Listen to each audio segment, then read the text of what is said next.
Hello student, welcome to the 8th lecture of polymer chapter. In this lecture, we are going to talk about the different ways of classification of polymers. Now, as you have seen in the previous lecture, that is lecture number 7, हम लोग ने जो important part था vulcanization of rubber semi-synthetic polymers वो वाला part cover कर लिया students. We are almost on the edge of the completion of the chapter, ठीक है? तो मैंने आपको जो बोला था कि classification वाला part जो है मैंने एक खत्म कर दिया है.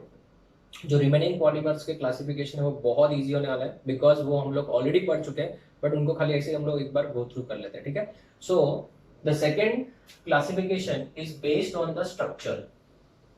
नेक्स्ट क्लासिफिकेशन, ठीक है. The next classification is on the basis of the structure of the polymer.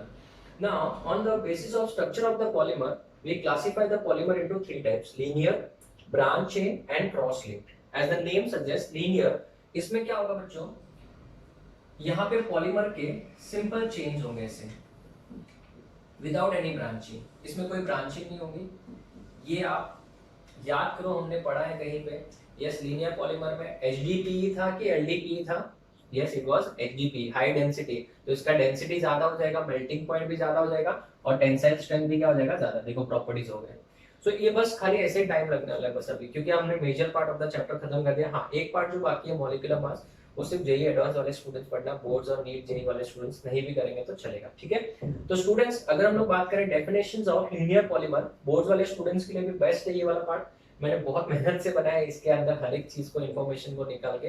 तो आपको इसको अच्छे से बेटा एज इट इज नोटबुक में ड्रॉ करना. ठीक है. तो सुनो, अगर हम लोग बात करें डेफिनेशन की, very simple.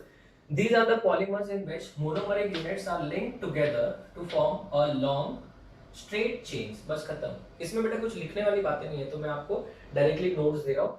These are the polymers in which monomeric unit join हो रहे हैं together to form long straight chains. बस खत्म. Straight chains है, इसमें बेटा कोई ब्रांचिंग नहीं है. They have high melting point, high density, high tensile strength. Example में हाई डेंसिटी पॉलीथिलीन, जितने भी नायलॉन्स हमने पढ़े वो, और पॉलिएस्टर्स बेटा ये सब इसके ही एग्जाम्पल है. As the name suggest, branched chain polymers. ना ब्रांच चेन में क्या होगा, इसमें एक मेन चेन होगा और इसके अंदर छोटे छोटे ब्रांचेस होंगे. ठीक है. छोटे ब्रांच हो सकते हैं, बड़े ब्रांच हो सकते हैं, ऐसे कुछ भी ब्रांचेस हो सकते हैं. तो मेन चेन के ऊपर अगर ब्रांचेस हो गए तो उसको ब्रांच चेन बोलेंगे. तो लीनियर के बाद सिंपल क्या आ जाएगा, ब्रांच चेन. ब्रांच चेन में हमने पढ़ा था बच्चों कौन सा, एचडीपी कि LDP. Yes, it is LDP. तो इसका डेंसिटी भी कम है, मेल्टिंग पॉइंट भी कम होगा, टेंसाइल स्ट्रेंथ भी क्या हो जाएगा, कम. So low melting point, low density, low tensile strength, इसका ऑपोजिट रहेगा. तो डेफिनेशन में भी कोई ज्यादा डिफिकल्टी लेवल नहीं है, सिंपल है. These are the polymers in which monomeric units not only combine to produce a linear chain. Linear chain तो बना ही रहे, but not only linear chain, but उसके साथ में branches भी है. So, but also form branches along the main chain. तो ये जो part है, इसी को बेटा आप क्या बोलते हो, branches. तो ये branches भी है और ये जो है वो है आपका main chain. तो मेन चेन के साथ साथ ब्रांचेस भी हो रही है, इस वजह से इसको ब्रांच पॉलीमर बोलेंगे. एलडीपी, अमाइलोपेक्टिन में आपको कार्बोहाइड्रेट चैप्टर में सिखाऊंगा.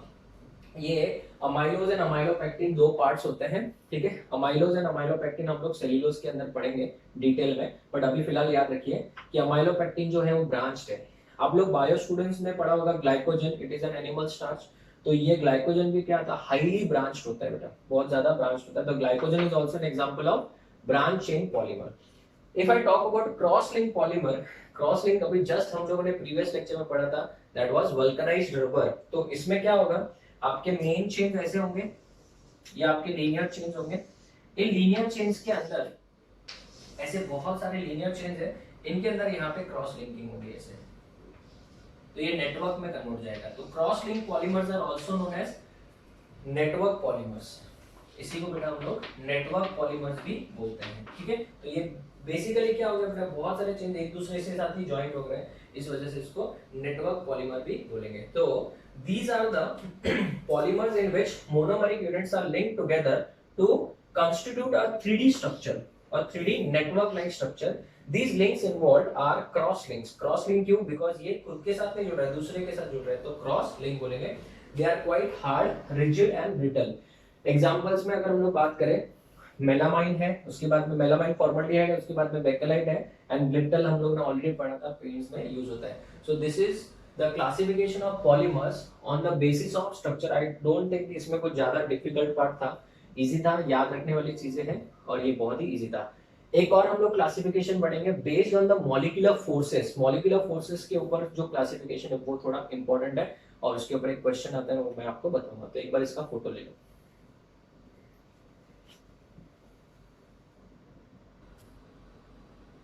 Okay students, so the next classification का बेसिस जो है that is based on nature of molecular forces. Polymers जो चेन्स है या पॉलीमर मॉलिक्यूल्स है उनके बीच में मॉलिक्यूलर फोर्सेस कौन सा है उसके बेसिस के ऊपर चार टाइप का क्लासिफिकेशन है। सबसे पहला है इलास्टोमर्स, सेकंड है फाइबर्स, थर्ड है थर्मोप्लास्टिक एंड फोर्थ जो है वो थर्मोसेटिंग है। ना ध्यान से सुनो, नाम से पता चल रहा है elastomers, that means they have elastic property. इनके बीच में जो इंटरमॉलिक्यूलर फोर्स ऑफ अट्रैक्शन होता है वो सबसे वीक होता है, it is weakest. They are amorphous polymers that have high degree of elasticity. Almost उनका जो खुद का साइज होता है उसका 10 गुना वो इलास्टिक प्रॉपर्टी दिखाते हैं। मतलब अगर वो 1 सेंटीमीटर का खुद है तो 10 सेंटीमीटर तक उसको आप इलास्टिक प्रॉपर्टी शो करवा सकते हैं वो। और जब उसको फोर्स जो है आप वापस से लीव करोगे वो अपने ओरिजिनल पोजीशन में आ जाएगा। सो 10 times the normal size Guna n है, हम लोग ऑलरेडी पढ़ चुके हैं। तो स्टूडेंट्स आपको पता चला मैं क्लासिफिकेशन पहले क्यों नहीं सिखा रहा था, ताकि आपको पहले पता हो ये सब नाम कहां से। अभी गुना एस सबको पता है, वल्कनाइज्ड रबर हमने प्रीवियस लेक्चर में पढ़ा, तो ये बहुत ही छोटा पार्ट हो जाता है बच्चों, ठीक है। तो इलास्टोमर्स का कांसेप्ट समझ में आया, जो इंटरमॉलिक्यूलर फोर्स ऑफ अट्रैक्शन होता है वो सबसे वीक होता है। अगर हम लोग बात करें फाइबर्स के बारे में तो इनके बीच में जो इंटरमॉलिक्यूलर फोर्स ऑफ अट्रैक्शन होता है वो होता है हाइड्रोजन बॉन्ड्स। हाइड्रोजन बॉन्ड्स होता है, they have high tensile strength and high modulus. अगर हम लोग बात करें they are thread like structures, तो thread and they can be woven into fabric. Fabric मतलब इससे अपन कपड़े भी बना सकते हैं, जैसे नायलॉन सबको सुना ही होगा, नायलॉन है। टेरिलिन मैंने बताया था, टेरिलिन याद है? टेरिलिन का दूसरा नाम क्या है बोलो? डेक्रॉन, ठीक है। तो अगर टेरिलिन को बेटा हम लोग कॉटन के साथ मिक्स करें तो टेरिकॉट नाम सुना होगा, टेरिलिन प्लस कॉटन, ठीक है ना। आप लोग बोलोगे सर हमने तो टेरी वुल भी सुना है, सो टेरिलिन प्लस वुल तो टेरी वुल हो जाएगा बेटा। तो ऐसे बहुत सारे कंपाउंड्स हम लोग ब्लेंडिंग से भी बना सकते हैं, मतलब मिक्सिंग से भी बना सकते हैं, ठीक है। सो ये बेटा कपड़े बनाने में भी यूज होते हैं। उसके बाद में नेक्स्ट आता है फाइबर्स। फाइबर्स के बाद सॉरी नेक्स्ट आता है thermoplastic, very important, and thermosetting. जो बोर्ड वाले स्टूडेंट्स हैं प्लीज ध्यान से सुनो, मैंने इसका आंसर इस तरीके से बनाया कि आपका डिस्टिंग्विश भी कवर हो जाए। डिस्टिंग्विश अगर क्लासिफिकेशन तो पूछ ले एज इट इज तो बेटा 3 मार्क का बहुत अच्छा प्यारा क्वेश्चन है, बट अगर in case they ask you 2 mark का distinguish between thermoplastic and thermosetting तो भी हम लोग आराम से इसका यूज कर सकते हैं, बिकॉज मैंने पॉइंट इसी तरीके से लिखा है कि ये डिस्टिंग्विश में भी कवर हो जाए। थर्मोप्लास्टिक और थर्मोसेटिंग में सबसे बड़ा डिफरेंस ये है कि ये बेटा रीयूजेबल है। आप ये एक ऐसे टाइप का प्लास्टिक है जिसको आप रिसाइकल कर सकते हो, और ये वाला जो प्लास्टिक है आप इसको रिसाइकल नहीं कर सकते। सर इसको रिसाइकल क्यों कर सकते हैं? बिकॉज जब आप इसको हीट करते हो तो ये सॉफ्ट हो जाता है, और ज्यादा हीट करते तो मेल्ट होता है, और उसके बाद उसको नया शेप दे सकते हो। जबकि अगर मैं इसकी बात करूं तो आप इसको हीट करोगे तो बेटा इसमें ये सॉफ्ट नहीं होता है, और अगर आप ज्यादा हीट करते हो तो ये जलना स्टार्ट हो जाएगा, बट वो कभी मतलब रीशेप नहीं कर सकते आप उसको। So thermoplastic they soften and melts on heating. तो अगर वो मेल्ट हो गए तो उसको रीमोल्ड रीशेप कर सकता हूं। So can be remoulded, recast and reshape. But अगर मैं इसकी बात करूं they do not soften on heating but rather becomes hard. And अगर आपने कभी देखा होगा जो स्विचेस होते हैं, इलेक्ट्रिक स्विचेस, कभी स्पार्क हो जाता है तो जल जाता है, तो देखा उसका शेप, वो जो बटन होता है उसका शेप खराब हो जाता है, तो जनरली जो इलेक्ट्रिशियन आता है उसको निकाल के नया बटन ही लगाते हैं, उसको मेल्ट करके वापस से ऐसा किया जा सकता है क्या? नहीं। लेकिन आपने देखा होगा घर में जो पानी का पाइप होता है, अगर आपने पीवीसी पाइप लगाया है तो जो प्लम्बर आता है उस पाइप को थोड़ा सा गर्म करता है नल बिठाने के टाइम में, ठीक है, थोड़ा सा गर्म करता है तो वो मेल्ट होने लगता है, सॉफ्ट हो जाता है, फिर नल को फिट किया जाता है, उसके ऊपर ठंडा पानी डालते हैं, वो बेटा वापस से क्या हो जाता है? हार्ड। तो री यूज कर सकते हो आप उसको। कैनॉट बी रीमोल्डेड और रीशेप्ड, इसको रीमोल्ड और रीशेप नहीं कर सकते। ये क्या होता है? Less brittle and soluble in some organic solvents, but this is more brittle and it is insoluble in organic solvents.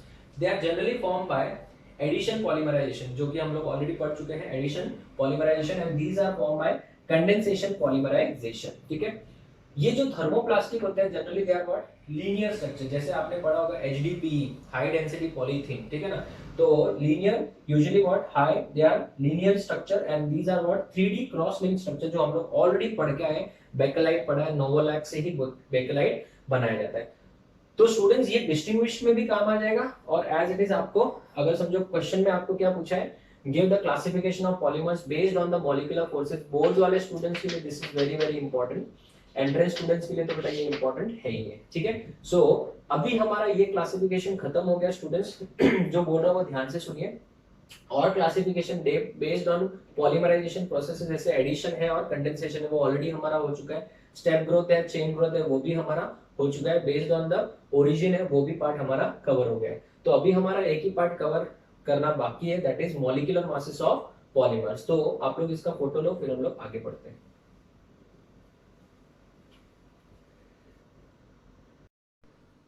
Okay students, now let us see the last part of the chapter, molecular mass of the polymers.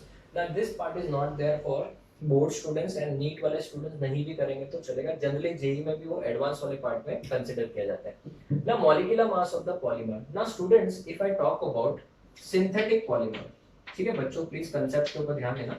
Synthetic polymers, जो polymer आपने lab में बनाए हैं, बराबर है, जरूरी नहीं कि वो पॉलीमर जो है वो सेम लेंथ वाले हो, ठीक है ना, मतलब जो पॉलीमरिक चेन होगा उसमें सेम नंबर ऑफ मोनोमर्स हो, जरूरी तो नहीं है, दैट डिपेंड्स अपॉन कितने मोनोमर्स अवेलेबल थे, क्योंकि वो एक्सपेरिमेंटली आप कंट्रोल ज्यादा नहीं कर सकते।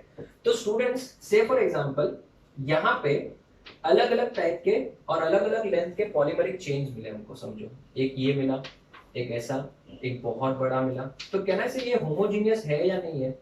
नहीं है, कोई तो बहुत बड़ा चेन है, कोई बहुत ही छोटा चेन है, कोई मीडियोकर साइज का है। बट अगर हम लोग बात करें नेचुरल पॉलीमर्स की, तो नेचुरल पॉलीमर्स लाइक प्रोटीन जो होते हैं बेटा वो एक ही साइज के होते हैं, सब एक ही साइज के होंगे बेटा। इन दैट केस आप अगर मॉलिक्यूलर मास निकालोगे तो वो आपको परफेक्ट आंसर देगा। जैसे कि अगर मैं इसका मास निकालूं टोटल मास, तो समझो 100 आया, and total number of molecules की बात करूं तो कितना आ जाएगा बेटा, 100 इज द टोटल मास। और अगर नंबर ऑफ मॉलिक्यूल्स समझो अगर मुझे निकालना है हर एक का मास अगर मुझे पता है, समझो 20 है, तो डेफिनेटली बेटा कितना आ जाएगा, 5 मॉलिक्यूल्स आ जाएंगे कि नहीं आ जाएंगे? हाँ है ना। या फिर अगर समझो नंबर ऑफ मॉलिक्यूल्स मुझे पता है कितने हैं, 5 है, सो नंबर ऑफ मॉलिक्यूल्स से मुझे डिवाइड किया तो मुझे आंसर आ गया 20। सो 20 is the molecular mass of each polymer. ये तो बहुत छोटा नंबर है, हम लोग का तो नंबर बहुत बड़ा होता है, जस्ट मैं आपको समझा रहा हूँ, बराबर है। बट इस केस में अगर मैं ऐसे करूं तो समझो ये मैंने हटा दिया, तो इन सबका मिला के मास कितना आ रहा है, 100 आ रहा है, समझो, ठीक है ना। अगर मैं डिवाइड बाय 5 करूं तो बच्चों हर एक का क्या 20 लग रहा है आपको?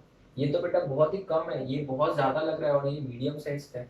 तो इन दैट केस ये जो नंबर आया है वो एक परफेक्ट नंबर नहीं होगा बच्चों।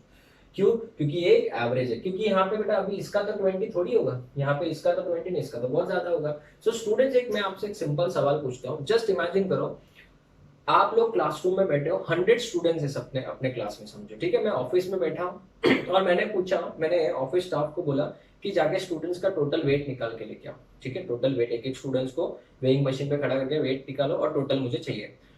तो 100 स्टूडेंट्स थे, ये ऑफिस स्टाफ भी बहुत महान लोग होते हैं, वो गए बेटा और उन्होंने क्या किया, एक स्टूडेंट को बाहर बुलाया और एक स्टूडेंट का वेट लिया।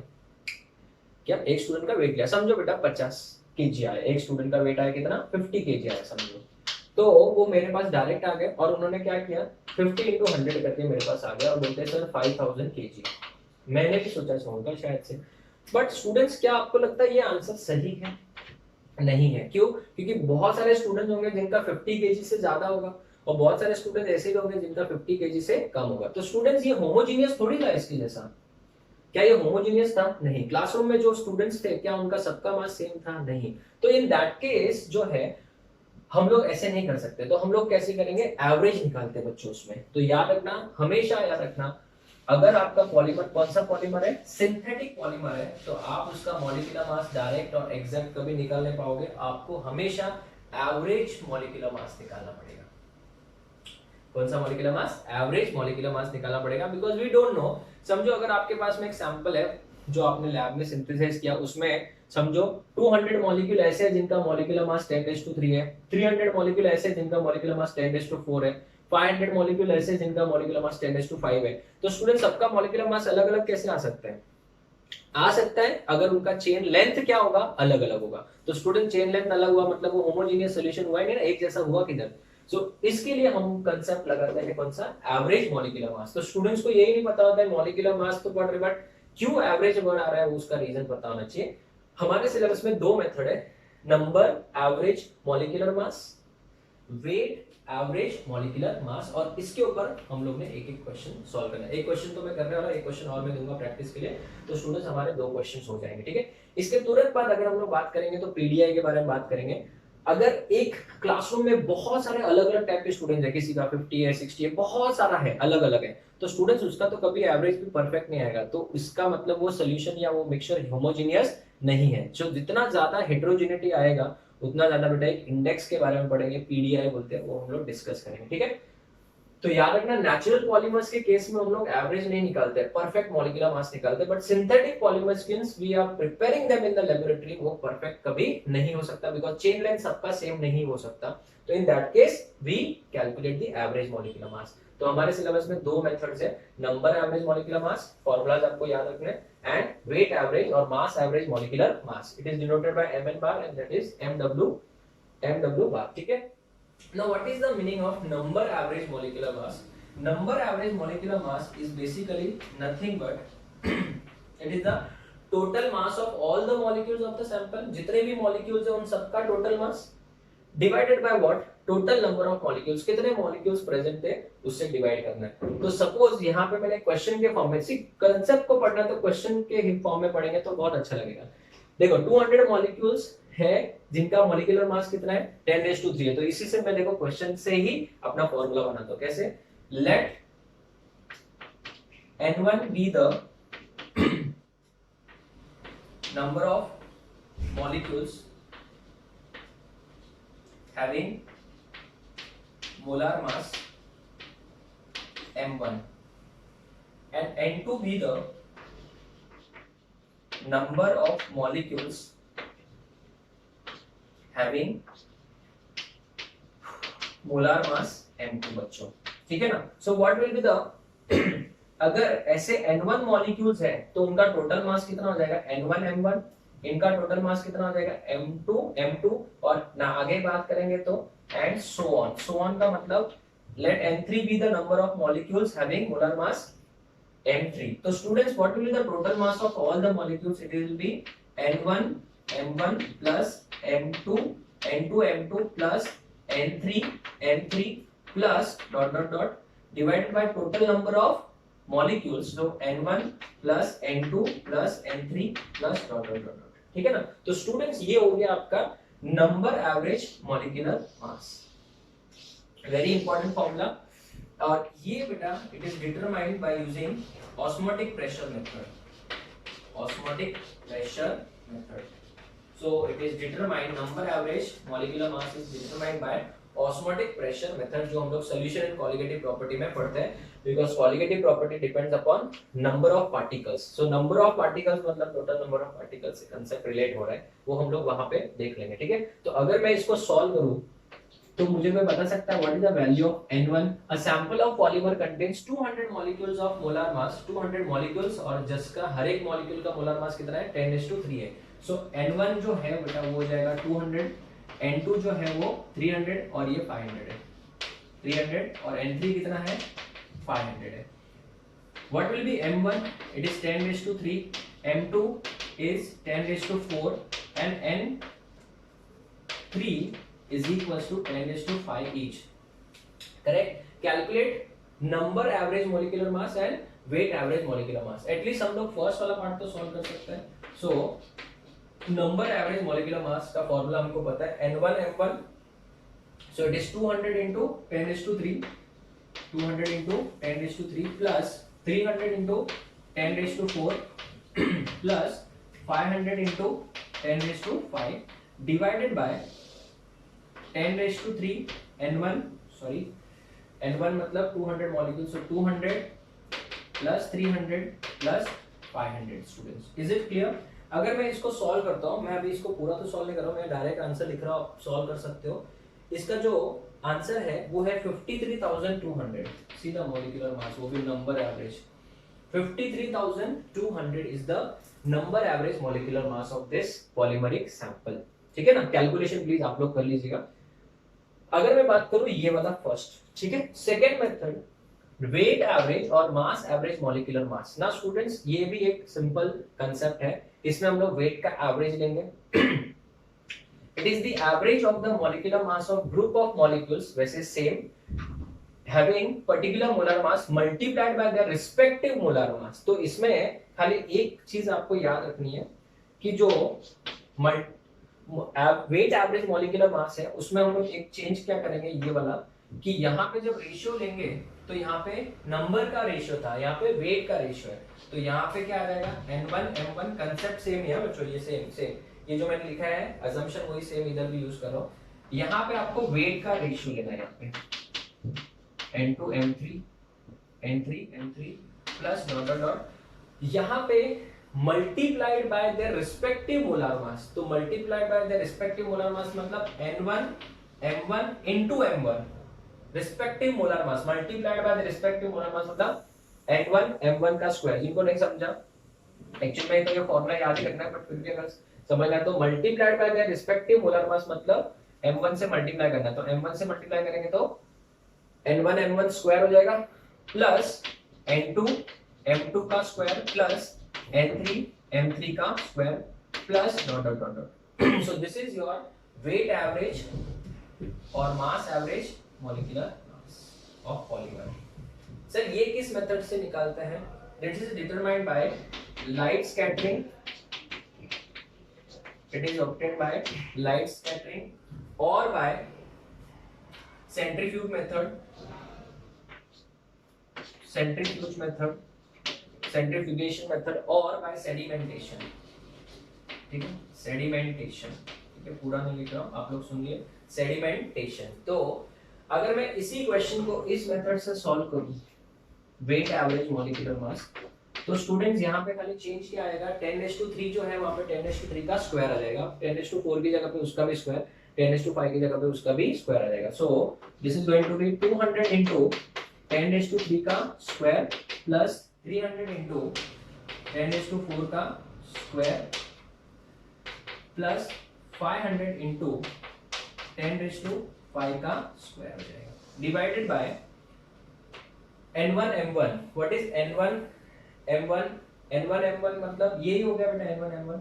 सो 200 into 10⁻³ plus 300 into 10⁻4 plus 500 into 10⁻5। ना स्टूडेंट्स डेफिनेटली कैलकुलेशन पार्ट थोड़ा सा डिफिकल्ट है, इसके लिए जनरली इसके ऊपर क्वेश्चंस नहीं आते। नीट और जेई मेंस के स्टूडेंट्स तो एकदम बेफिक्र रहिए, आपको तो ये क्वेश्चन आने वाले नहीं। जेई एडवांस में इन केस अगर आया तो आपको मैं कंसेप्ट बता देता हूँ। ठीक है, तो इसका आंसर जो है वो है स्टूडेंट्स 94,553, 94,553। ठीक है, अभी यहां से मुझे एक कंक्लूजन मिल रहा है। क्या मिल रहा है conclusion? Take your time, 30 seconds I give you. Conclusion बच्चों ये है कि नंबर एवरेज का जो आंसर आता है वो हमेशा इसके मुकाबले कम होगा। देख लो, हमेशा याद रखना, अगर आपका पॉलीमरिक सिस्टम एकदम होमोजीनियस है, एकदम होमोजीनियस मतलब सब मॉलिक्यूल एक ही था, पूरे क्लास में जितने भी स्टूडेंट्स है 100 के 100 स्टूडेंट, सबका मास सेम 50 ग्राम 50 केजी सब स्टूडेंट्स का, जो कि प्रैक्टिकली पॉसिबल नहीं है। बट अगर आप नेचुरल पॉलीमर की बात करो तो स्टूडेंट्स वहां पे तो क्या होगा, वहां पे तो सब मॉलिक्यूल सेम साइज के होंगे, और अगर सब मॉलिक्यूल सेम साइज के होंगे तो डेफिनेटली बेटा वहां पे आप किसी भी मेथड से मॉलिक्यूलर मास निकालो वो हमेशा क्या आएगा, सेम आएगा। तो इस मेथड से और इस मेथड से भी आंसर क्या आएगा, सेम आएगा। तो स्टूडेंट्स जितना इन दोनों में डिफरेंस है, इन दोनों में जितना ज्यादा क्या आ रहा है, वेरिएशन आ रहा है बेटा, उसको हम लोग बोल सकते हैं कि वो सिस्टम उतना हेट्रोजीनियस है। जितना ज्यादा, ये देखो ना, ये 94,000 ये 53,000, ऑलमोस्ट डबल तो नहीं है, बट अगर हम लोग देखें तो डिफरेंस बहुत ज्यादा आ रहा है बच्चों। तो इन दैट केस जो है हम लोग ये बोलेंगे कि ये पॉलीमरिक सैंपल के अंदर होमोजेनिटी क्या है, बहुत ही कम है बेटा, होमोजेनिटी बहुत ही कम है। और इसी को मेजर करने के लिए हम लोग यूज करते हैं PDI, polydispersity index. Now what is the meaning of polydispersity index? It is also known as PDI. ठीक है, polydispersity index sorry. Now polydispersity index is basically a ratio of weight average molecular mass to the number average molecular mass. It is a ratio of weight average molecular mass to number average molecular mass. और जो polydispersity index होता है वो बेटा natural polymer के लिए 1 होता है. यही तो एमसीक्यू क्वेश्चन है. नेचुरल पॉलीमर्स के लिए it is very much homogeneous. तो पीडीआई का जो वैल्यू होगा it will be equal to 1. क्यों इक्वल टू 1? बिकॉज दोनों मेथड से आपका वैल्यू सेम ही आने वाला है. बट अगर आप सिंथेटिक पॉलीमर्स की बात करें तो ये वैल्यू सेम नहीं आएगा. तो स्टूडेंट्स मैं इसके ऊपर थोड़ा सा और डिस्कशन करता हूँ. आप लोग इसका फोटो लीजिए, फिर एक क्वेश्चन और मैं आपको देता हूँ ऐसा सॉल्व करने के लिए. ठीक है, इसका फोटो ले लीजिए.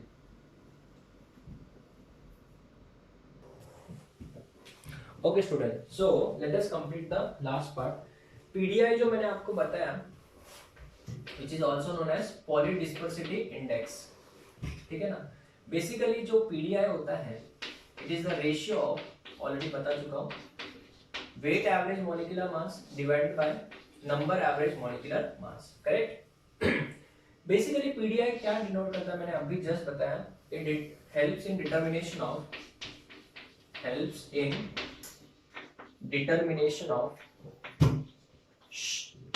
homogeneity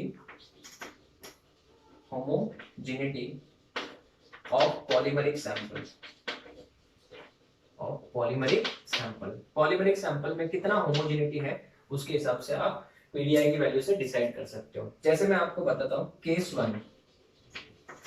अगर आपका मोनोडिस्पर्स पॉलीमर है. Now what is meaning of monodisperse? जिसमें सब मॉलिक्यूल एक ही साइज के हैं, जिनका मॉलिक्यूलर मास भी क्या है, सेम है. तो मोनोडिस्पर्स पॉलीमर अगर है तो उस केस में पीडीआई का वैल्यू हो जाएगा 1.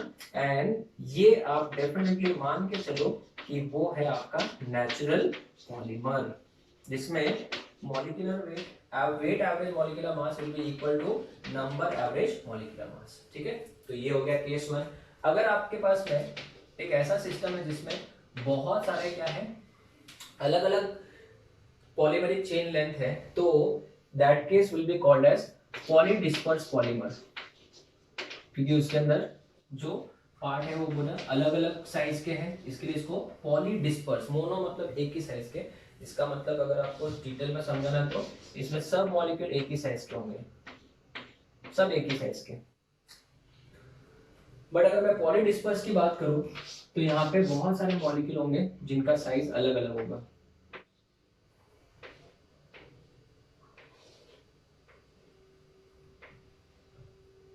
They are of different size. तो पॉलीडिस्पर्स पॉलीमर जनरली कौन सा पॉलीमर हो जाएगा, सिंथेटिक पॉलीमर हो जाएगा. एंड सिंथेटिक पॉलीमर में हमेशा याद रखना, मैंने एक सम सॉल्व करके बताया जिसमें weight average molecular mass is always greater than number average molecular mass. तो डेफिनेटली बेटा न्यूमरेटर क्या हो जाएगा, बड़ा हो जाएगा डिनोमिनेटर से. So PDI is going to be greater than 1. तो याद रखना बेटा, याद रखना पॉलीडिस्पर्स पॉलीमर के लिए पीडीआई का वैल्यू हमेशा 1 से क्या रहेगा, ज्यादा रहेगा. तो students this is the entire concept of molecular mass of polymer. अभी एक क्वेश्चन देता हूं, आप लोग सॉल्व कर सकते हो, ध्यान देना जरा. क्वेश्चन है, in a polymer sample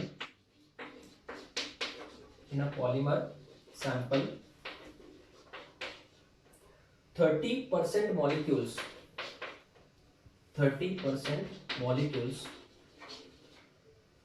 have molecular mass 20,000. 40% molecules have molecular mass 30,000 and remaining that is 30% have molecular mass 60,000. ठीक है ना, बहुत ज्यादा वेरिएशन है students. Calculate both number average molecular mass and weight average molecular mass. Definitely बेटा बहुत ज्यादा आपके एफर्ट्स लगेंगे क्योंकि कैलकुलेशन टफ होगा। तो मैं क्या कर रहा हूँ, आपको इसके आंसर्स दे देता हूँ, आप लोग घर पे इसको सॉल्व कर सकते हो। फर्स्ट का आंसर जो है वो 36,000 है, ठीक है, आप सॉल्व कर सकते हो चाहो तो। उसके बाद में सेकेंड का आंसर है 43,333 है। तो ये नंबर्स बहुत अच्छे नंबर्स हैं, ठीक है। तो स्टूडेंट्स ये वाला पार्ट आपका जो हो गया वो हो गया molecular mass of the polymer. Now students if you talk about this chapter, हमने ये चैप्टर 8 लेक्चर्स में कवर किया, हमने सफिशिएंट टाइम लिया, हर एक चीज को अच्छे से पढ़ा, बहुत सारी चीजें आपको सीखने को मिली होगी। अगर आप पॉलीमर चैप्टर फर्स्ट टाइम पढ़ रहे हो तो डेफिनेटली आपको बेटा हर एक चीज मैंने बता दी। बट अगर आपने पॉलीमर चैप्टर पहले पढ़ा है तो डेफिनेटली बहुत सारी नई नई चीजें सीखने को मिली होगी, बहुत सारी चीजें कंसेप्ट भी क्लियर होंगे।